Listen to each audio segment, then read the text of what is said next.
Welcome in, everyone, to another edition of the GSMC College Football Podcast, brought to you by the GSMC Sports Network. I'm your host, as always, Tommy Brzee. It is Friday, July 19th around here, and we have a great show for you today. We're going to start talking a little bit about the SEC Media Days. A ton came out of Dallas this last week, so we'll get you updated on all the biggest things that you need to be in tune about for the SEC going into this season. Then we'll get into a kind of an interesting thing about possibly the Power Four being in charge of themselves, breaking off from the NCAA structure and kind of being able to make their own rules and kind of operate separate from the Group of Five and the lower FCS schools, which would be a very, very transformative thing in college sports. Then we'll get into helmet comms. It's one of those things that came up a ton in Dallas in the SEC Media Days, and honestly has kind of been one of the more under-talked about biggest changes that is coming to this sport this year, so I want to kind of unpack that a little bit more. Then we'll get into hinge players in the Big Ten. There are so many guys. This one's a little bit more straightforward just because I think the Big Ten is a little bit more straightforward this upcoming year, but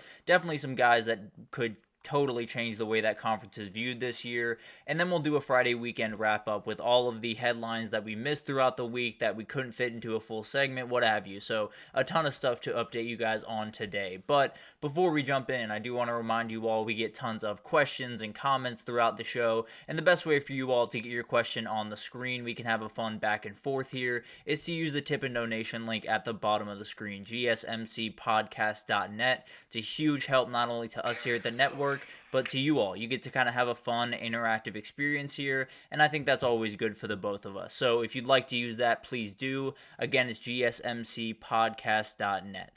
But let's get underway. Let's talk about the SEC Media Days. There was so much stuff happening out in Dallas, and it was a fitting spot for that place to be because right in between those two schools that you're adding in OU and Texas, it's about 7 miles that separate the distance between them and Dallas. So obviously, this was a very, very good venue, and there is a lot of stuff to take out of this. Obviously, Nick Saban was a huge topic of conversation, even when he's not a coach. He's always going to be that way whenever he's around college football. He's the voice of college football for as long as until further notice, is the way I'll put it, I suppose. Texas also dominated conversation, but the person I want to start with is the guy up top. Greg Sankey came to this thing angry.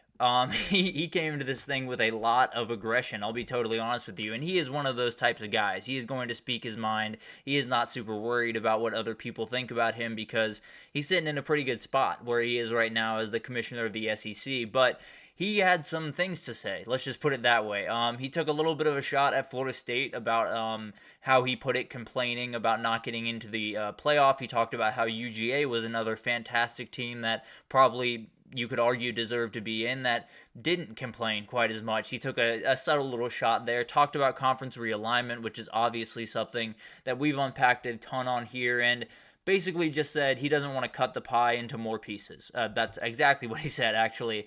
And a lot of people interpreted that as ESPN is not changing that contract anytime soon. They are not, pushing more money towards the SEC for them to bring in FSU and Clemson. Maybe they'll do it for UNC and Duke because, frankly, I think that carries a little bit more weight in those conversations. But as of right now, it feels like those media deals are kind of set in stone. And usually that's kind of the moniker of how aggressive can you be in the conference realignment world, is how much money do you have in that media deal and how kind of malleable is that media deal. So it'll be really, really fascinating to watch. I think Florida State and Clemson, they're not going to be in the SEC. I feel very confident about that, at least this time around. I think if we get 2 or 3 years down the road and this thing continues on as it has and the SEC and the Big Ten continue to just gobble up the sport pretty much, I think there's a world where they find their way in at some point. But as of right now, it doesn't seem like they're really getting much traction at all. So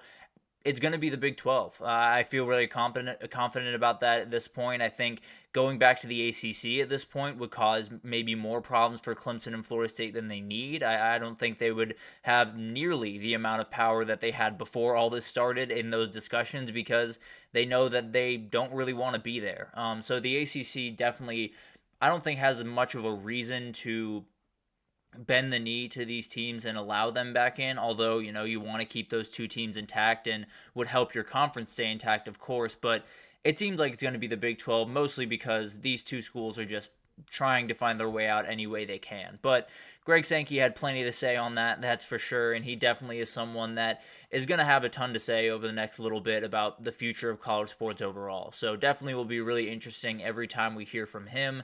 The other big thing that I took away from this was Kalen DeBoer has the confidence of pretty much everyone, and really the people that matter the most, which is obviously the players on that team. But it was really, really interesting to hear him speak, to hear others speak about him, to hear especially his players speak about him.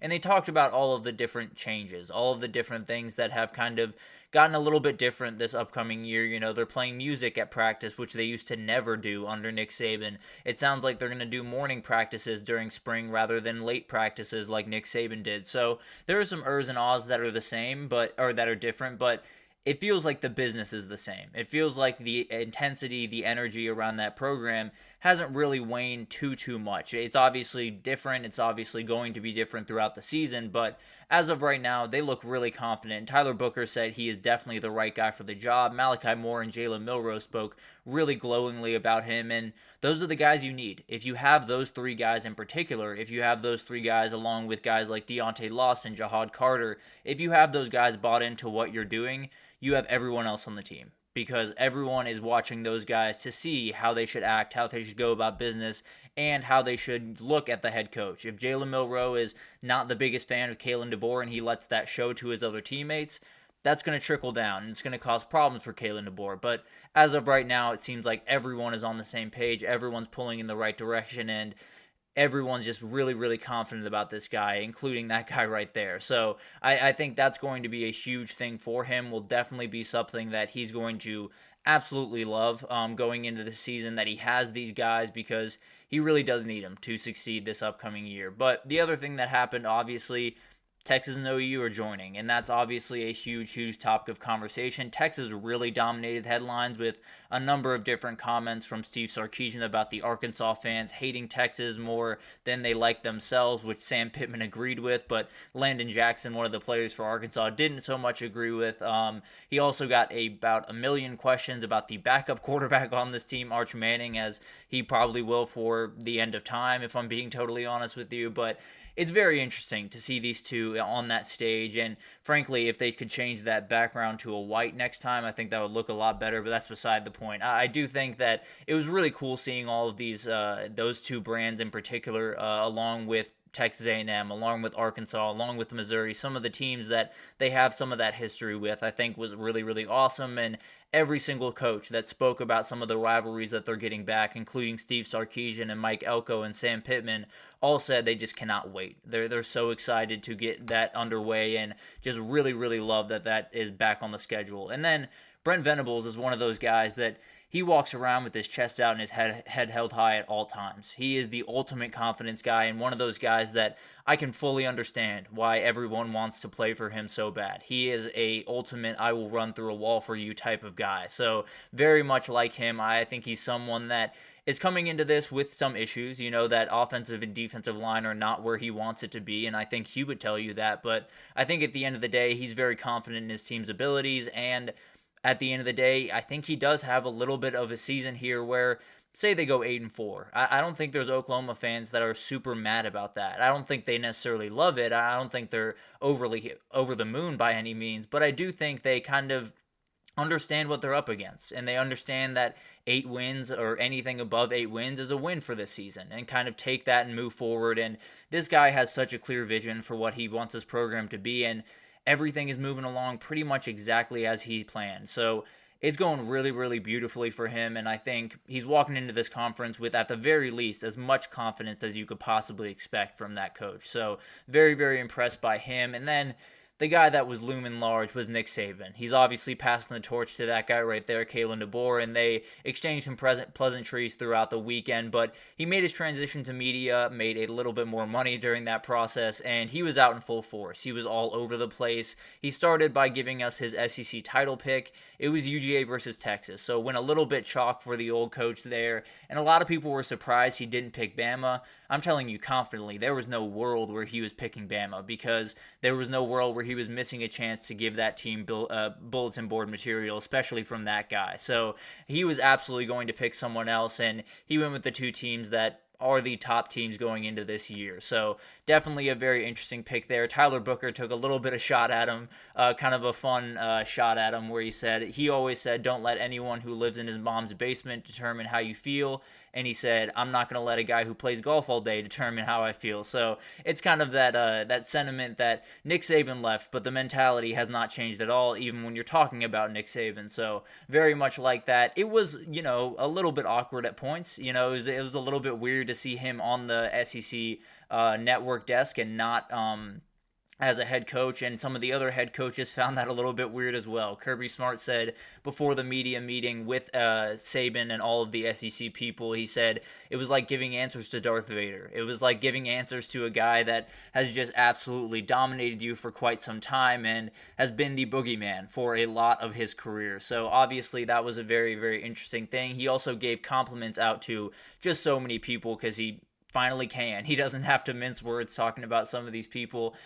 He said Kirby was the best assistant he's ever had. I think everyone can agree on that. And then he said CJ Baxter, the sophomore Texas running back, was the best running back he saw all last year. So that's a very interesting thing. That kid was a freshman last year. So if he takes that another step forward, he could be one of the best in the conference. And then one of the biggest updates from the weekend around Nick Saban was it sounds like a field is being named after him in Tuscaloosa. It sounds like the Bryant-Denny Stadium is going to stay the same, but it is going to be Nick Saban, or probably Saban Field, with the last name thing they got going on over there. There were some fans that wanted to be the Bryant-Saban Stadium, but at the end of the day, I think he's more than happy to have that field, and definitely something that he deserves. So it was very, very cool to see him on the other side of things, but he was just as influential. I can almost promise you that. And then you had some other talking points. Sam Pittman said they were going to embrace the hog this year. Absolutely love that. Makes me want to really buy into the Razorbacks this upcoming year.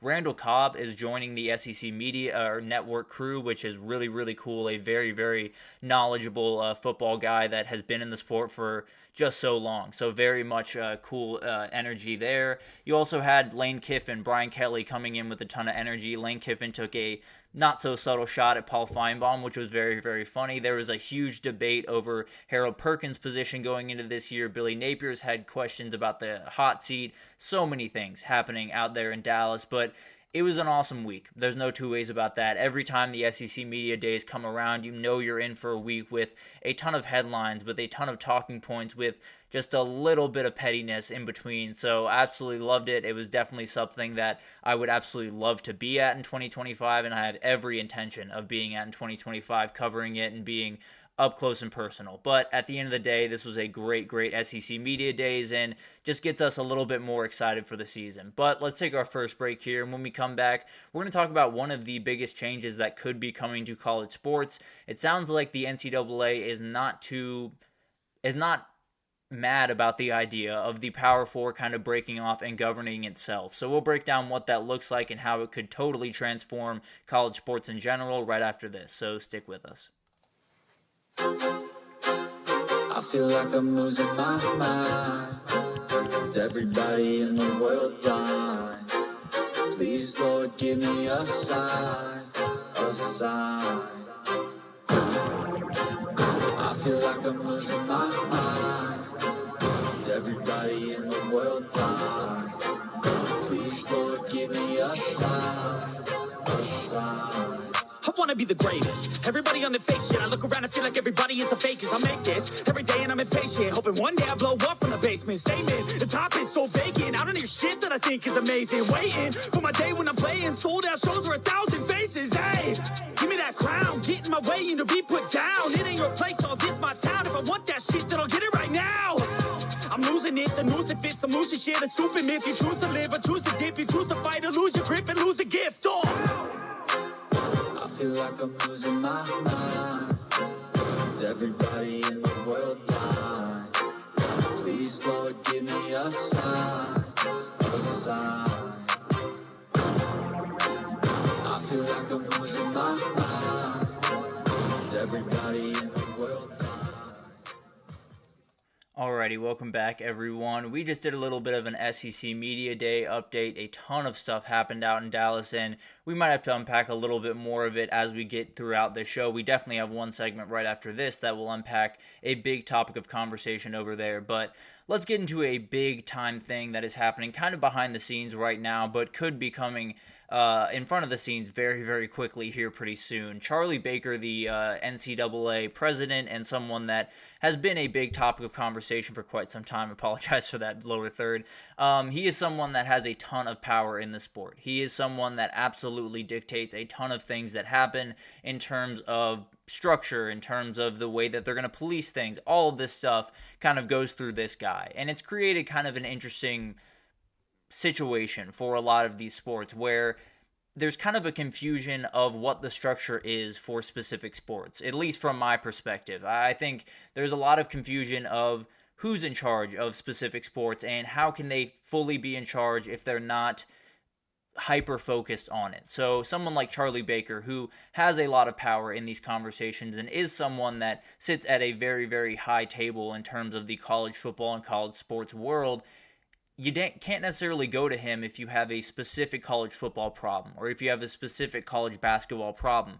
You would have to go to other entities that are even more convoluted and even more confusing. So I think that's kind of been the biggest thing that I've taken away from this last little bit in college sports where everything is changing is it didn't feel like we had much of a real crystalline structure before. It felt like we had a lot of people with a lot of titles next to their names, but not a lot of connection between all of those groups and a lot of cohesion between all of the things that need to be together if they're going to move forward and be a viable way to kind of police and govern college sports going forward. So it'll be really, really interesting to watch, but it sounds like he is in favor of something just a little bit different, possibly breaking off the Power Four and kind of allowing them to govern themselves, to create their own rules in terms of the transfer portal, in terms of NIL, the house settlement, everything in between. They can kind of decide how they want to handle that on their own. And I assume that there would be some type of tie to the NCAA in some way, but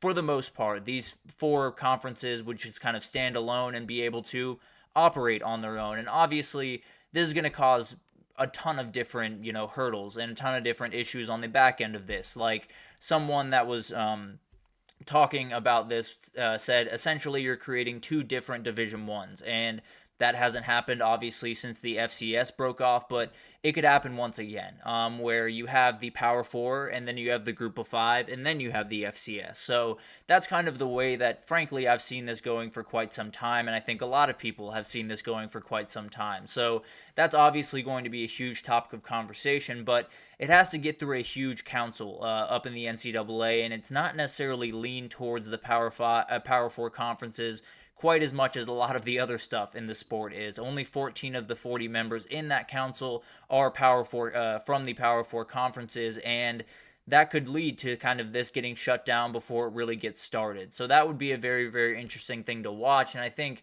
when you look throughout all of these different updates that have kind of happened in the last 18 months, it feels like we're kind of speed running through all of the big time changes that probably should have been happening for about 2 decades at this point, if I'm being totally honest. But I do think it's going to be really, really interesting because now the Power Four is kind of in a situation where maybe they have to appeal to some of the smaller conferences and try to get them to push this through because, frankly, I do think it's something that is kind of the path of least resistance in a certain sense. I do think there is a certain way where the NCAA can govern these smaller schools and can do a good job there. But some of these bigger schools are just kind of too hard to corral. They're too hard to kind of handle, and you don't really know where to start because you're playing with two totally different entities when you move from the Group of Five to the Power Four. So I think that's kind of the biggest thing is this is an answer. This is a way forward, and frankly, I think it's probably the way forward that a lot of people would be on board with pretty quickly. But at the same time, I think it would cause some problems, like possibly the Group of Five conferences being diminished that much more, and especially the TV dollars that would come into these two different entities would be on different stratospheres. The Group of Five would essentially dry up pretty quickly because if you're ESPN, and especially if those four conferences build out even more, you're not going to be very interested in the Sun Belt or in the American if you can get more of the Big 12 or you can get more of the SEC or the Big 10 or the ACC. So I think that's the biggest thing here is that would be a way forward, and that would definitely be something that I think could happen. I think it could get pushed through and really have not too much resistance. I think the group of 5 schools would be a little bit worried, but I think this is a way forward. I just think it's one that's a little bit more dangerous. So overall, I would love to see the major 10 conferences, including the Pac-12, kind of stick together, have a way to keep them intact, but that's harder to pull off than it is to say, obviously. That is something that, with the gap that is forming, especially financially, between the big dogs and everyone else, it makes it that much harder to kind of create a way forward that makes sense for everyone. And I think that's the biggest thing here, where the Power Four should be operating differently than the Group of 5 moving forward. I think most of us can agree on that. I think there is certain rules that could go, national and absolutely dominate and be the end-all be-all for every single team, but at the end of the day, Texas is playing a different game than JMU, and that's just the reality of the sport at this point. So splitting them up is not necessarily the worst idea in the world to me. But also, there's another idea out there, which I tend to believe is probably the better way forward, and it goes back to what we were talking about earlier on in the segment, which is possibly just have each sport be their own entity. And maybe you keep the Olympic sports and some of the other sports under the umbrella of the NCAA, but college football should not be governed, should not be treated the same way as volleyball or as softball. And it's not that those two sports should not get the love that they deserve, because they absolutely should, but it's just to say it's two totally different entities. It's two totally different things that absolutely work in different area codes. It's something that I think we've all seen kind of happening, and it's been the case for quite some time, but I think there's a world where maybe you have a college football commissioner, and you have a college basketball commissioner, and you have a commissioner of pretty much every sport under the NCAA umbrella, and they all kind of report to the same office, or at least they have an office that kind of bridges the gap between, the Power Four or these specific sports and everyone kind of coming together. So maybe you have some ADs that are a part of a structure that just kind of makes everything crystalline in the interior, and then you can kind of let the specific sports, the commissioners of each sport kind of handled it on a case-to-case basis. And I think that's likely the best way forward, because college football faces different challenges than college basketball, and they face different challenges than college baseball and softball and volleyball and on and on. So I think we need people that are just more specialized in these things, that are just, we are college football people, we are college basketball people, we are college softball people, and there are those people in the NCAA umbrella. I just don't think there's enough of them. I think there has to be more people that are very, very honed in on a sport, and I don't necessarily think it would only help, college football. I think it would help every single sport, because as of right now, when you look across the landscape of college sports right now and you see some of the different decision makers, they don't really have a huge incentive to lean towards the smaller sports, to throw them a bone and keep them alive in media deals and things of that nature. If you have a group of people that are totally dedicated to making sure that sport is dealt with and handled and respected the way that it should be, then that opens the door to possibly it being a little bit better of a product and you getting a little bit more money. And obviously, there are hurdles there. There will definitely be hurdles with the TV contracts. But at the end of the day, having people that are walking into that room saying, I don't care about college football right now. I don't care about college basketball right now. I care about college softball. I care about college volleyball. I think that actually matters. And I think that's something that, frankly, just isn't happening enough in the NCAA level. So these are all very, very interesting ideas. There's no two ways about that. And it would kind of be so-called federated system. You'd have kind of this one central power, sort of, but you would also have a ton of different entities that are handling their own business on their own time and handling it the way they see fit because they know it better than anyone else. So the way I've kind of viewed the NCAA for quite some time now is a group of people that, if you gave them the amount of resources and knowledge and everything in between that they needed, could do a very good job governing all the sports. I think there is a reality where the NCAA can get a handle on all of these sports and do it all under the same umbrella. The issue is I think they just waited too long. I think if that were going to happen, it probably would have happened a decade ago. We would have a college football commissioner, and we would be setting up things for college football or for college basketball in totally different ways. So I think that's something that I'd love to have a college football commissioner. I'd love to have someone like Nick Saban possibly up there, although I think he's more than happy with the money that he's making in media and probably would not take that job. But at the end of the day, I think when you look at all of this, and it was something that Josh Pate was talking about, who is another great option for college football commissioner, as he is so said. But I think he was talking about it, and he said there would be just too many people that would have to give up power for this to happen.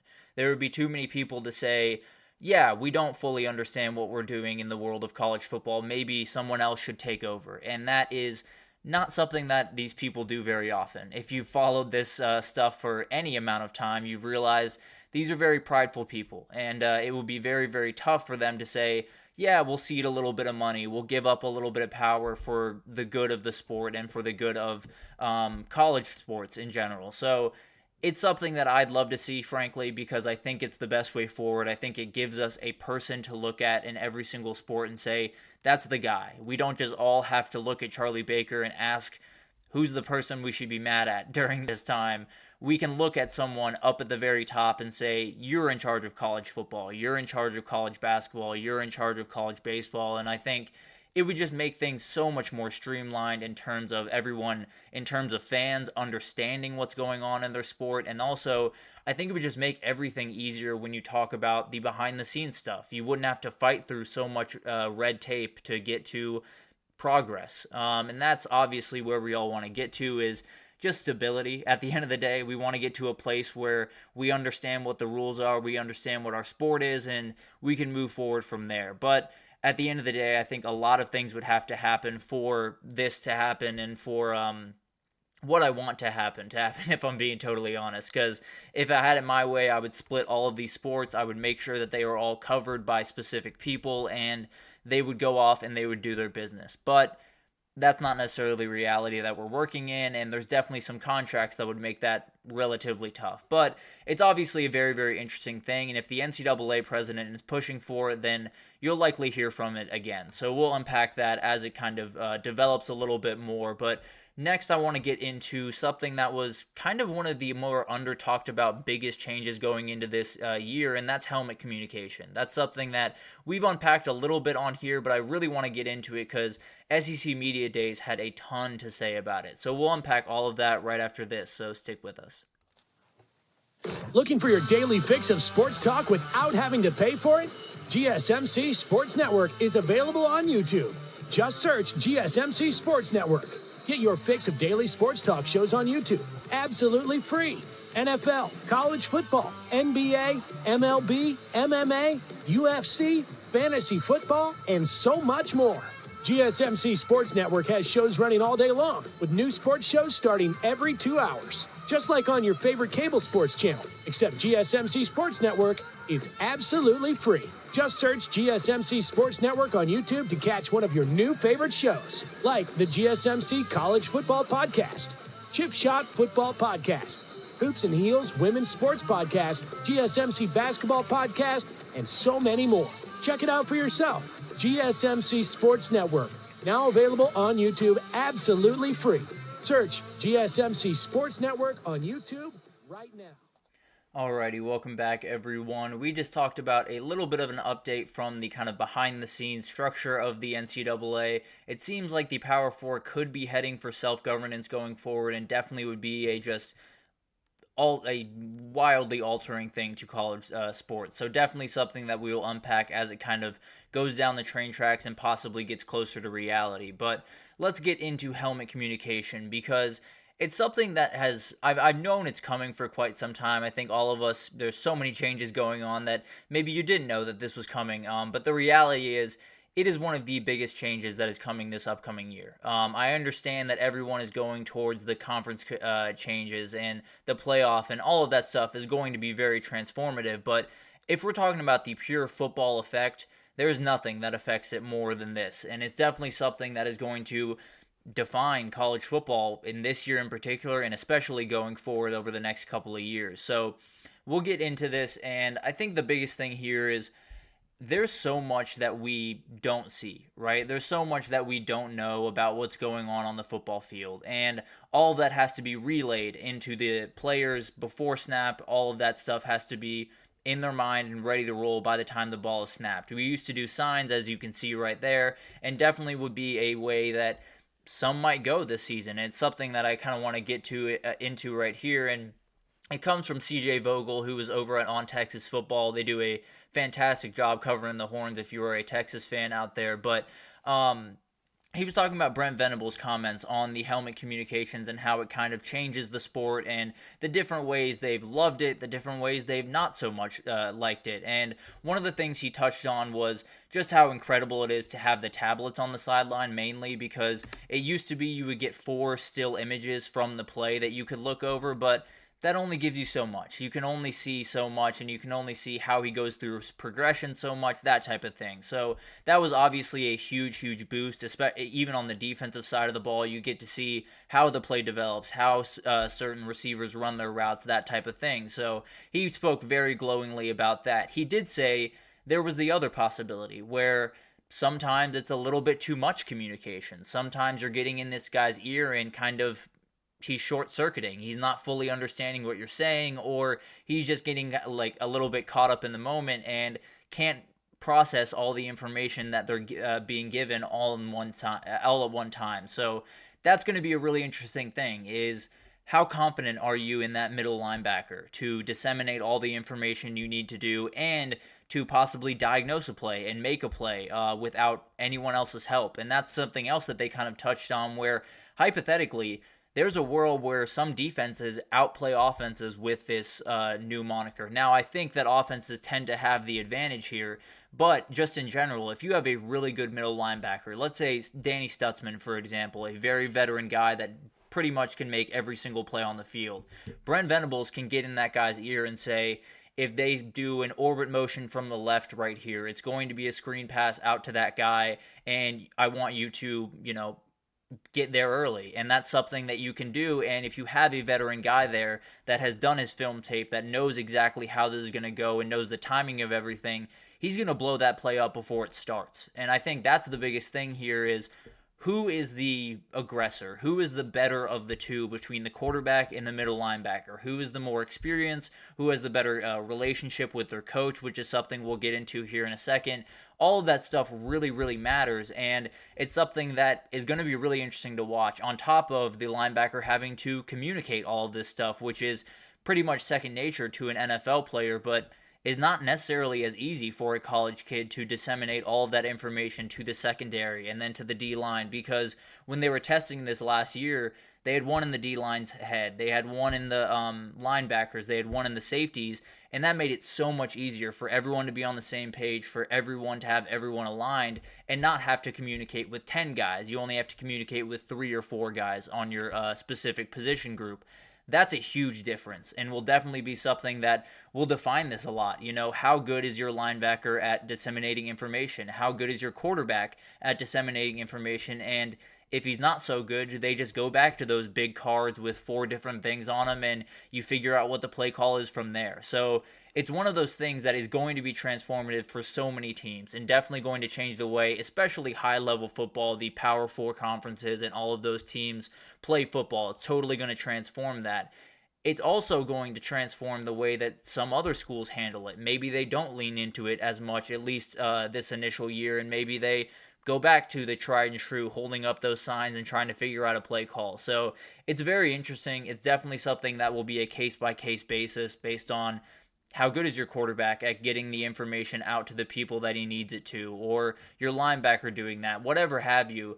There's a ton of things that could go wrong during that process, and maybe you go to the tried and true method of just signing things in. But that'll be really interesting to watch. Definitely will be fascinating to see who leans on this aggressively, who kind of shies away just a little bit. And then the other thing I wanted to talk about was something that was brought up on the Unnecessary Roughness podcast, brought up by Brandon Walker, who I assume some of you are not the biggest fans of. I tend to enjoy him, but that's beside the point. I think he's someone that is definitely very outspoken, but he was talking about this on his podcast and basically said, college coaches don't treat their players the same way NFL coaches do, because there's a certain error in NFL world where the head coach is getting paid less than the quarterback. The head coach is getting paid less than the middle linebacker, and you need those guys to stick around. You need those guys intact for your future, and college football is a little bit different. You're able to be a little bit more aggressive towards these guys and, yell just a little bit more, and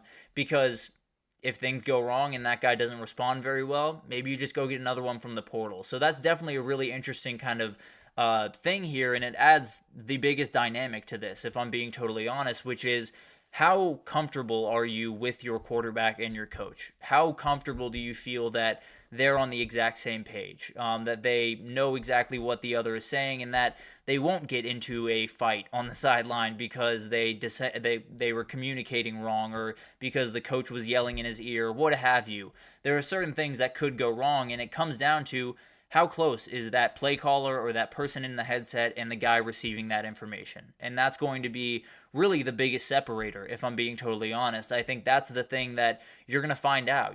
How well is Kane Womack is coming into Bama? How well can he disseminate information to Deontay Lawson, and does it make sense with Deontay Lawson? Does he respond to that, and could it cause problems for them? Kalen DeBoer and Jalen Milroe, the exact same thing. And I think there's a lot of different examples of this. So maybe it leans more towards the Quinn Ewers or the Carson Becks of the world, who have been with the same offensive coordinator for 2 years, 3 years now, and have kind of developed that relationship with them and know exactly what they're saying, and they don't necessarily get into those arguments as easily. And does it lean away from guys like Dylan Gabriel and Will Howard, who transferred into new programs and have to develop that relationship with their play caller before they go on the field? So that's kind of a little side point that might seem kind of trivial at this point, might seem like something that really won't change too much at the end of the day, but I really think it might. I think it's one of those things that maybe we don't see it on Saturdays. Maybe we don't see a guy, go to the sideline and slam his helmet down and start screaming at his head coach. I don't necessarily expect that to happen, but it could be that in film room or in behind the scenes at practice, there is a little bit of frustration that bubbles up, and you never want your play caller and your quarterback, or your play caller and your linebacker, to be on different pages. That is the biggest thing in college sports, is to make sure that not only are you disseminating that information and putting in the right call and doing all that in a very quick amount of time, but you're doing it not tearing this guy down, and you're not doing it in a way that kind of ruins that relationship that you have. So that's obviously going to be something that is going to be really, really interesting to watch. Obviously, it might not necessarily show itself too much on Saturdays, but it's definitely something that will define this, and definitely something that could change the way that this is used going forward. But at the end of the day, it's one of those things that I think when we came into this year, we were looking at it as very transformative, very different, and something that would totally change the way that quarterbacks especially kind of played this game. And we leaned totally towards the offense when we were talking about this. And I tend to agree. I still tend to agree that a great offense beats a great defense 9 times out of 10. And that's kind of the way that it's kind of bared itself out over the last couple of years in college football. So I think that's something that I tend to believe this does lean more in the offense's direction at the end of the day. It doesn't change that on a case-by-case basis, you could have a middle linebacker that is more talented, a better communicator, all of those things than the quarterback is. And that would give him a huge step up to be able to diagnose plays before they happen, or see a certain motion from the X receiver or from the Y and be able to see exactly what's going to happen before it happens. So that's kind of the tightrope they're walking here. Is, first of all, you got to pick the right guy to have that green dot. You got to pick the guy that is going to be one of the better communicators on the team, is going to get that information out as quickly and as efficiently as possible.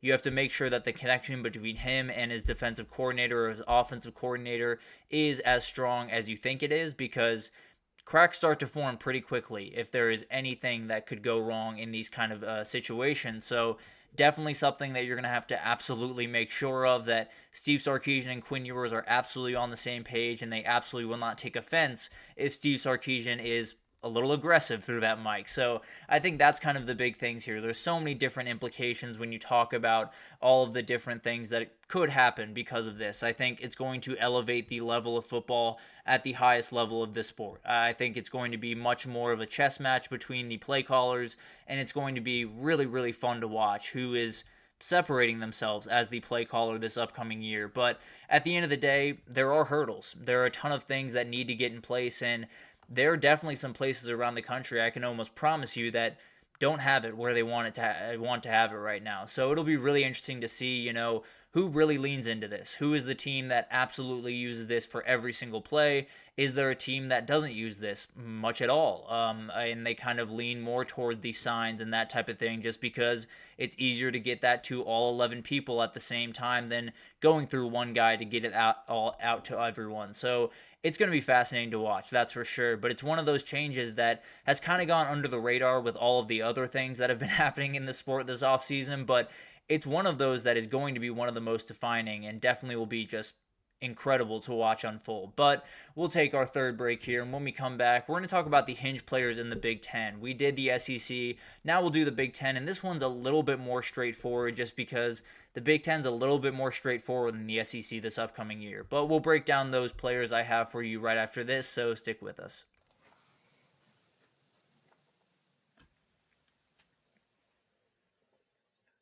For the best and latest podcasts available anywhere, go to the podcast app on your cell phone and type in GSMC to access free content-rich podcasts on health and wellness, book reviews, sports, entertainment, relationships, social media, movies, technology, finance, and even weird news. Subscribe and download the GSMC Podcast Network's family of shows, available everywhere podcasts are found. Alrighty, welcome back everyone. We just did a little bit of an update on the helmet comm situation and how there were a ton of coaches at SEC Media Days that were talking about this pretty much ad nauseum. So it's one of those changes that maybe doesn't grab the fan quite as much because it's not that incredible conference realignment, expanded playoff type headline, but it's going to define the sport a ton this upcoming season. But let's move right along here and let's get into some hinge players in 2024 for the Big Ten. We'll break down every conference. We've gotten to the SEC already. We'll get around to all of the Power 4 conferences and break down some people that really could just change the way this conference is played this upcoming year. And I'm going to start with the guy that, frankly, I think might be number one on this list. Dylan Raiola is someone that could totally change the way that we look at this program, that we look at this conference, that we look at the national championship picture by the end of the year. Now, I'm not saying that Nebraska is going to make a national title run or a playoff run, but I am saying this is a kid that if he hits on all cylinders, things get really interesting. I'll just put it that way. So I think this is a team that absolutely has a ton going for it. The defense is going to be absolutely incredible this year. Was number 11 in the country a year ago. I expect them to take another step forward, which is just going to be ridiculous to watch. But you also have a schedule that is pretty lenient. If you get through that Colorado game and you can win it, then that Ohio State game is the next one where I'm actually worried about them losing, which means they could walk into that game, I think 7 or 8-0, which would be just remarkable to watch and would be a very, very interesting spectacle. But the reality is this kid's built like an NFL quarterback, the elite arm. He's a very, very smart player, does a lot of things on the football field that are just really remarkable. And the ceiling is through the roof. There's no two ways about that. So he's going to play good football. I actually feel pretty good about that. I don't necessarily think he's going to light the world on fire, and I think it's going to take him some time to get going, but I think he's one of those guys that just has enough tools to play at least B football. At least, get you the yards that you need, get you downfield, score, 25, 28 points per game and kind of keep you in these battles. But he is going to need some help. And he has some really good receivers coming up. I mean, Isaiah Nayer, you have Jamal Banks coming over from Texas and Wake Forest, respectively. Jalen Lloyd is the guy on this offense, if you had to ask me. I think he's the one that opens up everything. He's the one that makes them a scary offense rather than one that will, just kind of work their way down the field, matriculate, and just kind of make things happen. He's the one that opens everything up. So that game against Colorado is going to tell us a ton, not only about this team, but about that kid. He's walking into an environment where Colorado is going in with as much aggression as possible. I can promise you that. That's the way Dion goes about things. And especially in that game, they very much want that one. If Raiola walks in there and has all the juice and lives up to the hype and does incredible things and doesn't necessarily need to tear apart Colorado, but does a lot of really good things in that game, he's off running, and things get really, really interesting for this team. So he's got time to figure things out. I think that Colorado game is one that's going to be huge, but at the end of the day, I do think he's going to have at least enough success against that Colorado defense to move on to the next week, and then just kind of keep building for the Ohio State game. And let's say they're not even undefeated. Let's say they lose that Colorado game.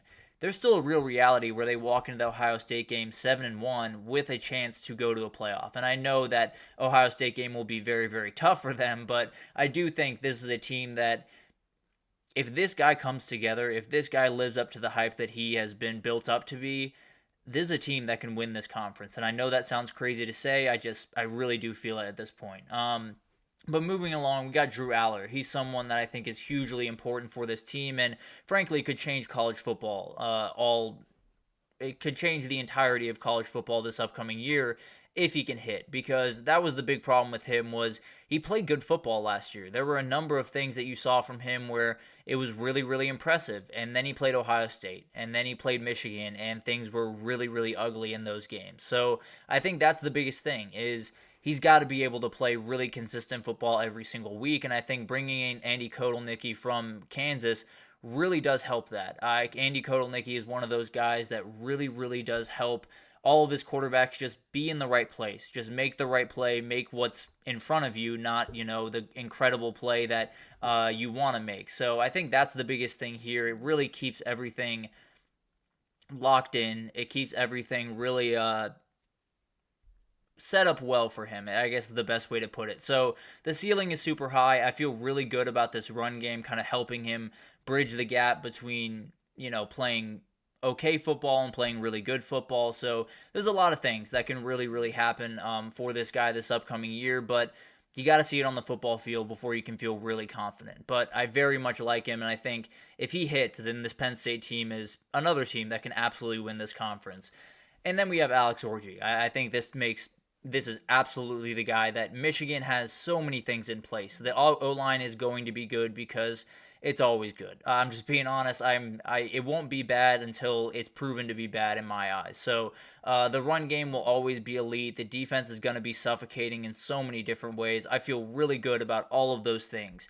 Alex Orji is the last piece of the puzzle. He's the guy that if he can just execute this offense, that's the really good news for him is he has some of that ability that J.J. McCarthy didn't have. J.J. McCarthy was plenty athletic, but he's not Alex Orji. He cannot do some of the things that Alex Orji can do, and it opens up a door for him where the floor is pretty much whatever his legs can give you, and that's a darn lot, if I'm being totally honest with you. So I think he's someone that absolutely can open up this playbook a little bit more, but at the end of the day, he's still going to have to hit those spots. That's what J.J. McCarthy did just incredibly well when he was at Michigan was he just hit spots. He hit them on time. He put the ball where it needed to be and didn't do anything else. He didn't overdo anything. He didn't push himself into situations that he didn't need to be in, and that's what Michigan needs. They don't need a flashy quarterback. They don't need a Heisman contender.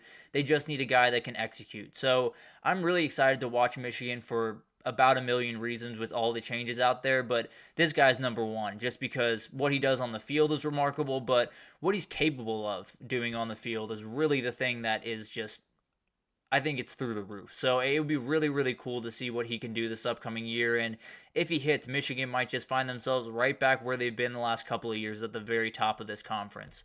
But moving on to Oregon, this is the only defensive player on this list. And I wanted to add some more. I thought about adding a wide receiver here and there, but these quarterbacks are just the most important people. But Jordan Burch is the guy that I've circled for Oregon, mostly because I'm not worried about Dylan Gabriel. He's going to play good football. He's going to play really good football, if I'm being totally honest. So I don't really worry about that offense overall, so I'm not necessarily worried about that. The pass rush is where things kind of change for Oregon this upcoming year. The pass rush is where everything opens up and they become a team that not only has a good defense, but has a defense that you are scared to play against, has a defense that you are not going to score your normal amount on. Ohio State is not going to walk in there and hang 42 on them. they're going to be closer to the 20s, and they're going to have to grind out a game. So that's kind of the biggest difference. And the good thing about him for this upcoming season, where through the first 2 years, he only had 6.5 sacks, so didn't necessarily hit the ceiling that you'd love for him to hit if you're Dan Lanning and company, but you have a guy across from him that I think is downright scary as well. I think Mateo Uiagalelei is going to be a monster, if I'm being totally honest, and all that does is really open a door for Jordan Burch to be in more one-on-one opportunities, and that's what he needs. He's a physical specimen. He's someone that can absolutely toss around offensive tackles. He just got to get him one-on-one, and if he can do that, then I think he could be an all Big Ten type player. He can definitely make a ton of noise this upcoming year, and if he does, this Michigan defense is going to be not only really hard to deal with, they might be downright impossible to deal with, because they got the guys in the interior with Derek Harmon and bringing in Jamari Caldwell from the portal. They got some really good edge rushers that just need a little bit more production. So everything is in place for Oregon, but if they can get that pass rush going, they are officially not only, a title contender, but maybe the title favorite, if I'm being totally honest. And then finally, the number one guy that can change this conference for the worse for a lot of people, Will Howard. If Will Howard hits, it's over, if I'm being totally honest. I don't mean to kind of dismiss the rest of the teams on this list, but if Will Howard plays 2022 level football, if he plays the way he played in that Big 12 championship that year, which was just absolutely remarkable, one of the best performances I've seen by a quarterback from the amount of grit he showed, it was incredible to watch. But at the end of the day, if he plays A-plus football, this team's not getting beat before the semis of the college football playoff. I really don't see another reality, because that was the thing they missed a year ago, was you would get maybe A- football 1 week and then you get C- football the next week from Kyle McCord. If Will Howard can play A-plus football 1 week, but then he plays B-plus football the next week, and then A- football, and then if he can hang out among that top rung of football of his ability, it's over. This team is too good across every single other position for them to be beat in this conference. I'm just being totally honest. I think he's a guy that, frankly, a lot of people seem to be doubting him, and I kind of get it, because Kansas State did, kind of ask him to leave with Avery Johnson there. He was the quarterback they wanted to move forward with, so he found his way into the portal, but that doesn't mean this dude can't play really good football. If you want to go back and watch that Big 12 championship game against TCU, you'll see this is a guy that can lead a team to a national title. It's not necessarily going to be that Ohio State offense where they're crazy explosive and doing remarkable things down the field, but execution is something that he is remarkably good at, and I think having Chip Kelly is going to be huge. We talked about it earlier. They're going to have to get on the same page pretty quickly, but if that happens, then Ohio State is just going to be out of this world good. It's in my opinion, the best roster in the country, and the one hole that people tend to poke is Will Howard.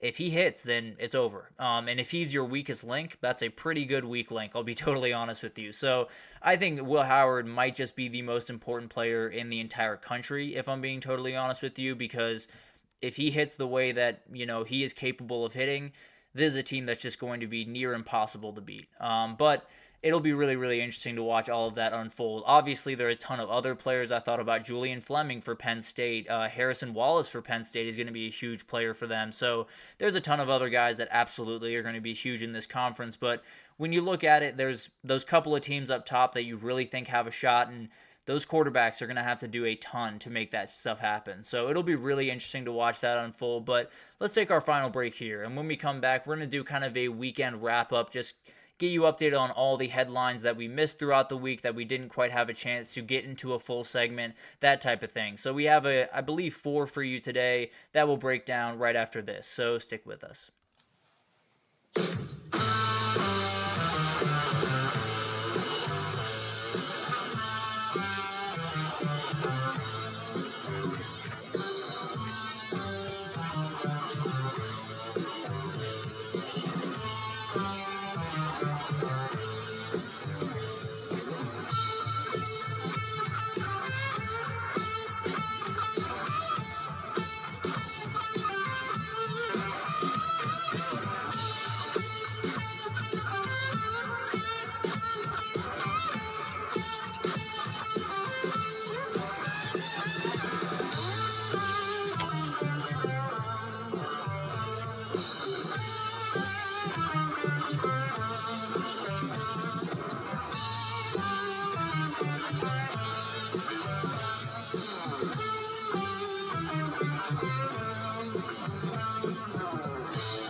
Alrighty, welcome back everyone. We just did a little bit of an update on all the hinge players as I see it in the Big Ten. A ton of quarterbacks on that list up towards the top of the conference because frankly those are really the only teams that I see having a shot to win this conference. But would love to see someone prove me wrong on that. But let's get into the last segment here and let's break down some of the big time headlines that we just didn't quite have a chance to get to throughout the week. And I want to start with a very, very talented player down in Troy, and Chris Lewis. He is expected to miss the 2024 season after undergoing cancer treatment. He was diagnosed back in December with osteosarcoma. He had a tumor on his femur, I believe, and had to be removed and has been going through treatment ever since. Obviously, hoping for him to get healthy and happy as quickly as possible and get back on the field. He says he very much intends to get back on the field the second he is cleared, and when you watch this kid play football, it is really special. He does so many things that are just out of this world incredible, including that catch against Kansas State. He was really, really remarkable, ranked, I believe, 16th nationally in touchdowns overall, regardless of the position, because that's usually one that's dominated by running backs. This was a guy that found his way into the end zone plenty. After transferring over from Kentucky, after a couple of not so great years at Kentucky, or just not playing too much at Kentucky, found his way down to Troy and has done just an incredible job. He is going to stick around the team. He's going to be a student assistant and will just be a remarkable resource for those players and for all of the receivers in that room, because this is one of the best players in the Sun Belt. This is one of the best receivers in the entire country and one of my favorite players in the country. So obviously very much want him to get healthy and happy and back on the football field as quickly as possible, because this is a really special player, and I know for a fact that's where he wants to be on the football field. So obviously really, really upsetting news for Troy and their fan base, but just hoping for him to get healthy and get back on the football field and get back there out with his teammates. But it'll be a really, really interesting thing to watch. Will definitely be something that will be transformative for Troy for a number of different reasons. Other wide receivers will have to step up, but you have a new coach that can kind of add to that a little bit. So that's a fun little development there. But let's move on to Jeff Tedford. He has stepped down from Fresno State amid health concerns. This is obviously something that happened back in 2019 when he was the head coach of Fresno State, so this is the second time that this has come around. Obviously a very tough headline to see. This is someone that is just beloved across every single person in college football world, whether it's media, coaches, players, it does not matter. This guy is someone that everyone speaks remarkably glowingly about and did a really, really good job at Fresno State while he was there in the two different stints. He went 45 and 22 overall during his time at Fresno State and 19 and 8 during his last couple of years. So was a remarkable head coach, really set that program up for a very, very good next little bit, but he's passing the torch over to Tim Skipper for this year. The linebackers coach, assistant head coach on the team, is now the interim coach, and it'll be really interesting to watch that develop. He's been someone that played linebacker at Fresno State, so absolutely loves this school, is definitely someone that I think, frankly, they would love to hire at the end of the year if he gives them a good enough reason to. So it's kind of interesting whenever you have a full year interim. It happened over at Northwestern under very different circumstances last year, but David Braun was able to get that job at the end of the year because it's an audition, it's an interview throughout every single Saturday that you play. So it'll be really interesting to watch that develop. Another name to watch here is Arizona State OC Marcus Arroyo. He was at UNLV as the head coach and didn't necessarily do all that well, was 7-20 when he was there, but got better every single year and has been learning from Kenny Dillingham, and that's one of the best offensive minds in the game. So it will definitely be a very interesting thing to watch, but overall, just very much hoping that Jeff Tedford and his family are able to deal with this, get on the other side of this, and likely is fully retired from the game at this point if I had to imagine. But regardless, would love to have this guy around the game in any capacity, whether that's media or as a analyst, whatever it have you. I think everyone agrees that college football with Jeff Tedford is just a better thing. So hoping that he gets healthy as quickly as possible and maybe gets back to at least being around college football. But then let's move on to Cormani McClain. There's some very interesting headlines that came out this past week around him saying he had been dismissed from the Florida football team.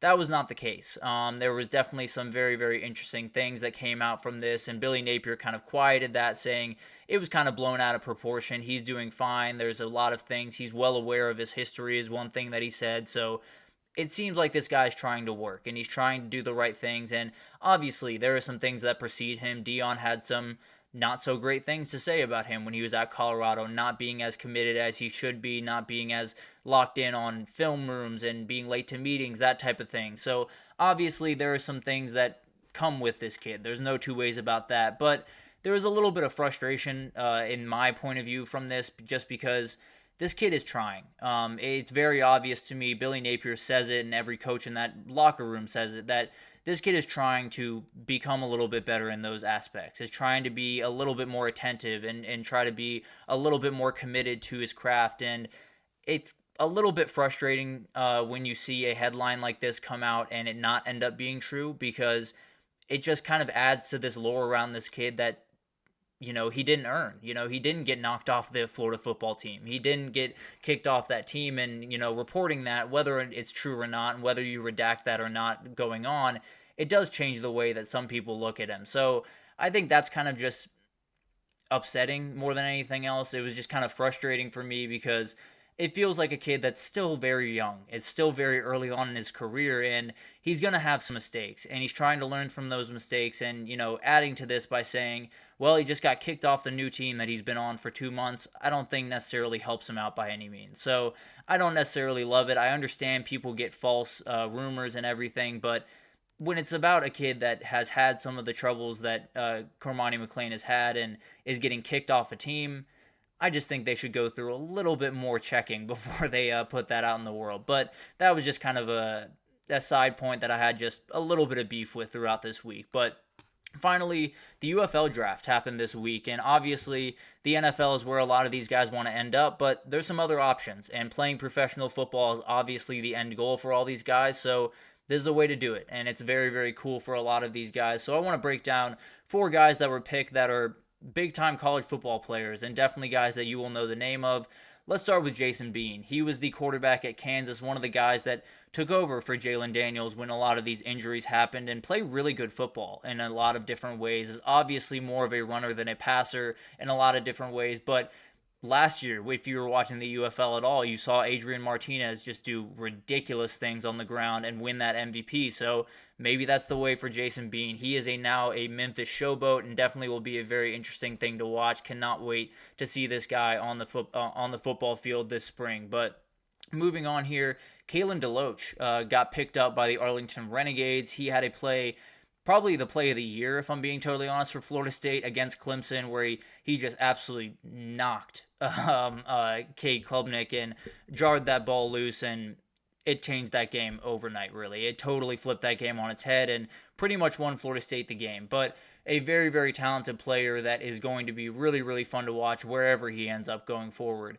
Cody Schrader was someone that was picked up by the Arlington Battlehawks, a huge pickup, and this is a guy that he's going to live in Missouri lore forever just because of what he was able to pull off, coming from a community college not too far down the road and being able to lead Missouri to what it was a really remarkable season last year. So very cool that he's getting a shot at the next level, wherever that is. And then Drake Stoops was drafted in the 10th round of this draft, but he was drafted to his father's team. Bob Stoops, if you haven't heard, has been coaching the Arlington Renegades for the past couple of years, and he got a shot to coach his son, and that's a very cool moment for them. Obviously, there were some people yelling nepotism and such. This is a very good football player. This is someone that can really run routes very well and absolutely will add to this team. So whether it's nepotism or not, they're getting a good football player. So definitely a very, very cool moment for all of those guys. Most of those guys are signed with NFL teams right now as undrafted free agents. So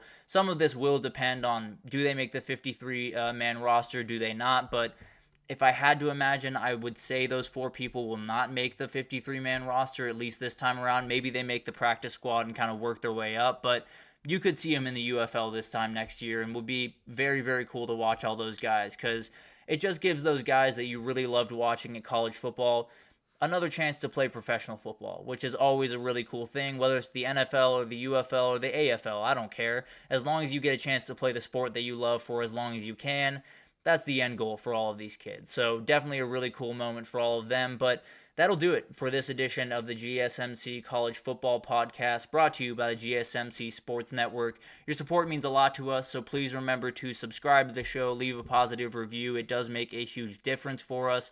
Also, follow us on Facebook, Twitter, TikTok, Instagram, all of the social pages for all of the content and updates you could possibly need. We just have really incredible people doing really good work across every single sport you could possibly want. So anything you need in the world of sports, come on over to GSMC and we have you totally covered. But I'll see you guys on Monday. Thank you once again for listening.